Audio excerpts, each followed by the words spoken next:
जय श्री कृष्णा मित्रों, आप सभी का बहुत बहुत स्वागत है आपके अपने चैनल भक्ति सागर में।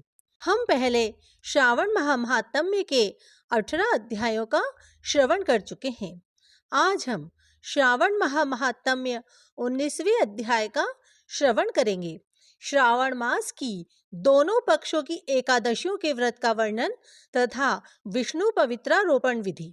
शिव जी बोले, हे महामुने, अब मैं श्रावण मास में दोनों पक्षों की एकादशी तिथि को जो किया जाता है उसे कहता हूँ। हे वत्स, रहस्यमय, अति श्रेष्ठ, महान पुण्य प्रदान करने वाले, हाँ, महापातकों का नाश करने वाले इस व्रत को मैंने किसी से नहीं कहा है।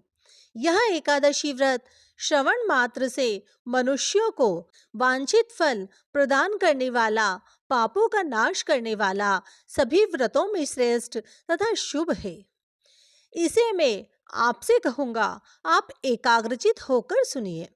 दशमी तिथि में प्रातः काल स्नान करके शुद्ध होकर संध्या आदि कर लें और वेद वेत्ता, पुराणज्ञ तथा जितेंद्रिय विप्रों से आज्ञा लेकर 16 उपचारों से देवादिदेव भगवान का विधिवत पूजन करके इस प्रकार प्रार्थना करें, हे पुंडरीकाक्ष, मैं एकादशी को निराहार रहकर दूसरे दिन भोजन करूंगा। हे अच्युत, आप मेरे शरण दाता होइए। हे वत्स, गुरु, देवता तथा अग्नि की सानिध्य में नियम धारण करें और उस दिन काम क्रोध रहित होकर भूमि पर शयन करें।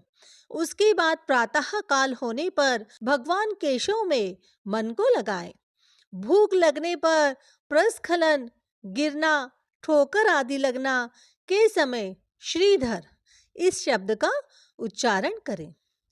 हे वत्स, यह व्रत मोक्ष प्रदान करने वाला है, अतः तीनों दिनों तक पाखंडी आदि लोगों के साथ बातचीत, उन्हें देखना तथा उनकी बातें सुनना, इन सब का त्याग कर देना चाहिए। तदंतर क्रोध रहित होकर पंचगव्य लेकर मध्याह्न के समय नदी आदि के निर्मल जल में स्नान करना चाहिए। सूर्य को नमस्कार करके भगवान श्रीधर की शरण में जाना चाहिए और वर्णाचार की विधि से सभी कृत्य संपन्न करके घर आना चाहिए। वहां पुष्प, धूप तथा अनेक प्रकार के नैवेद्यों से श्रद्धा पूर्वक श्रीधर की पूजा करनी चाहिए। उसके बाद स्वर्णमय पंचरत्न युक्त श्वेत चंदन से लिप्त तथा 2 वस्त्रों से आच्छादित कलश को स्थापित करके और शंख चक्र गदा युक्त देवाधिदेव श्रीधर की प्रतिमा स्थापित कर उनकी पूजा करके गीत, वाद्य तथा कथा श्रवण के साथ रात्रि में जागरण करना चाहिए। इसके बाद विमल प्रभात होने पर द्वादशी के दिन विधिवत पूजन करके कृतकृत्य होकर बुद्धिमान को चाहिए कि श्रीधर नाम का जप करें। इसके बाद उन शंख चक्र तथा गदा धारण करने वाले देव देवेश श्रीधर की पुनः पूजा करें और स्वर्ण दक्षिणा सहित कलश ब्राह्मण को प्रदान करें। उस समय ब्राह्मण को विशेष करके नवनीत अवश्य प्रदान करें। इस प्रकार प्रार्थना करें, भगवान श्रीधर, आज आप मुझ पर प्रसन्न हो और मुझे अच्युतम लक्ष्मी प्रदान करें। हे मुनि श्रेष्ठ, इस प्रकार उच्चारण करके जगत गुरु श्रीधर से प्रार्थना करके श्रेष्ठ ब्राह्मणों को भोजन कराकर अपने सामर्थ्य अनुसार दक्षिणा देनी चाहिए। उसके बाद सेवकों आदि को भोजन कराकर गायों को घास खिलाना चाहिए। इसके बाद मित्रों तथा बंधु बांधवों समेत स्वयं भोजन करना चाहिए। हे सनत कुमार, मैंने आपको यह श्रावण मास शुक्ल की एकादशी व्रत विधि बतला दी।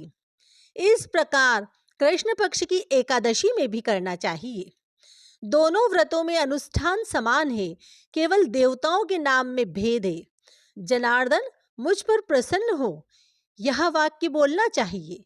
शुक्ल एकादशी के देवता श्रीधर हैं और कृष्ण एकादशी के देवता जनार्दन हैं। हे सनत कुमार, यह मैंने आपसे दोनों एकादशियों के व्रत का वर्णन कर दिया है। इस एकादशी व्रत के समान पुण्य व्रत ना तो कभी हुआ और ना होगा। आपको यह व्रत गुप्त रखना चाहिए और दुष्ट हृदय वालों को नहीं प्रदान करना चाहिए। भगवान शिव बोले, हे सनत कुमार, अब मैं द्वादशी तिथि में होने वाले श्री हरि के पवित्रारोपण व्रत का वर्णन करूंगा। पिछले अध्याय में देवी की कही गई पवित्रारोपण विधि के समान ही इसका भी पवित्रारोपण है। इसमें जो विशेष बात है उसे मैं बताऊंगा। सावधान चित्त होकर सुनिए। हे महामुने, इस व्रत के लिए जो अधिकारी बताया गया है उसे आप सुने। ब्राह्मण, क्षत्रिय, वैश्य, शूद्र तथा स्त्री, इन सभी को अपने धर्म में स्थित होकर भक्ति पूर्वक पवित्रारोपण करना चाहिए। द्विज को चाहिए कि अतो देवा अवंतु नो यतो विष्णु वीर्च क्रमे पृथ्व्या सप्तधाम भी इस मंत्र से विष्णु की पूजा करें। स्त्रियों तथा शूद्रों के लिए नाम मंत्र है जिसके द्वारा वे विष्णु की पूजा करें। इसी प्रकार द्विज कद्रुद्राय इस मंत्र में शिवजी की पूजा करें। स्त्रियों तथा शूद्रों के लिए नाम मंत्र है जिसके द्वारा वे शिवजी की पूजा करें। सतयुग में मणिमय, त्रेता में स्वर्णमय, द्वापर में रेशम का और कलयुग में कपास का सूत्र पवित्रक के लिए बताया गया है। सन्यासियों को शुभ मानस पवित्रारोपण करना चाहिए। बनाए गए पवित्रक को सर्वप्रथम बांस की सुंदर टोकरी में रखकर शुद्ध वस्त्र से ढककर भगवान के सम्मुख रखें और इस प्रकार कहें, हे प्रभु, क्रियालोप के विधान के लिए जो आपने आच्छादन किया है, हे देव, आपकी प्रसन्नता के लिए मैं इसे करता हूँ। हे देव, मेरे इस कार्य में विघ्न न उत्पन्न हो। हे नाथ, मुझ पर दया कीजिए। हे देव, सब प्रकार से सर्वदा आप ही मेरी परम गति है। हे जगतपते, मैं इस पवित्रक से आपको प्रसन्न करता हूँ। ये काम क्रोध आदि मेरे व्रत का नाश करने वाले ना हो। हे देवेश, आप आज से लेकर वर्ष पर्यंत अपने भक्त की रक्षा करें। आपको नमस्कार है। इस प्रकार कलश में देवता की प्रार्थना करके बांस की शुभ पात्र में स्थित पवित्रक की आदर पूर्वक प्रार्थना करनी चाहिए। हे पवित्रक, वर्ष भर की गई पूजा की पवित्रता के लिए विष्णु लोक से आप इस समय यहाँ पधारें। आपको नमस्कार है। हे देव, मैं विष्णु के तेज से उत्पन्न मनोहर, सभी पापों का नाश करने वाले तथा सभी कामनाओं को पूर्ण करने वाले इस पवित्रक को आपके अंग में धारण कराता हूँ। हे देवेश, हे पुराण पुरुषोत्तम, आप मेरे द्वारा आमंत्रित हैं, अतः आप मेरे समीप पधारें। मैं आपका पूजन करूँगा। आपको नमस्कार है। मैं प्रातः काल आपको यह पवित्रक निवेदन करूँगा। उसके बाद पुष्पांजलि देकर रात्रि में जागरण करना चाहिए। एकादशी के दिन अधिवासन करें और द्वादशी के दिन प्रातः काल पूजन करें।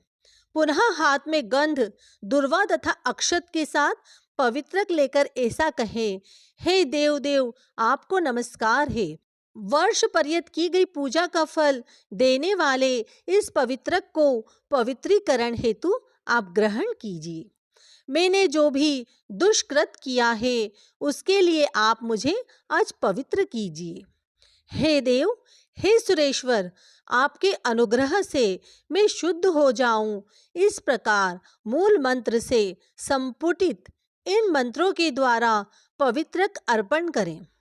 उसके बाद महानैवेद्य अर्पित करके निराजन कर प्रार्थना करें और मूल मंत्र से घृत सहित खीर का अग्नि में हवन करें।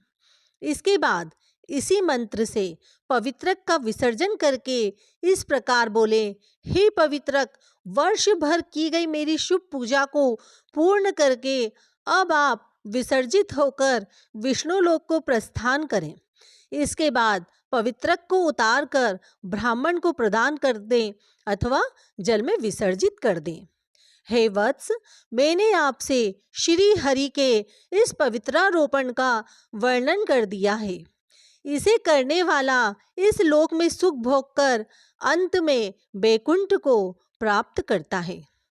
इस प्रकार श्री स्कंद पुराण के अंतर्गत ईश्वर सनत कुमार संवाद में श्रावण मास महात्म्य में उप एकादशी व्रत कथन और द्वादशी विष्णु पवित्रारोपण कथन नामक 19वां अध्याय पूर्ण हुआ।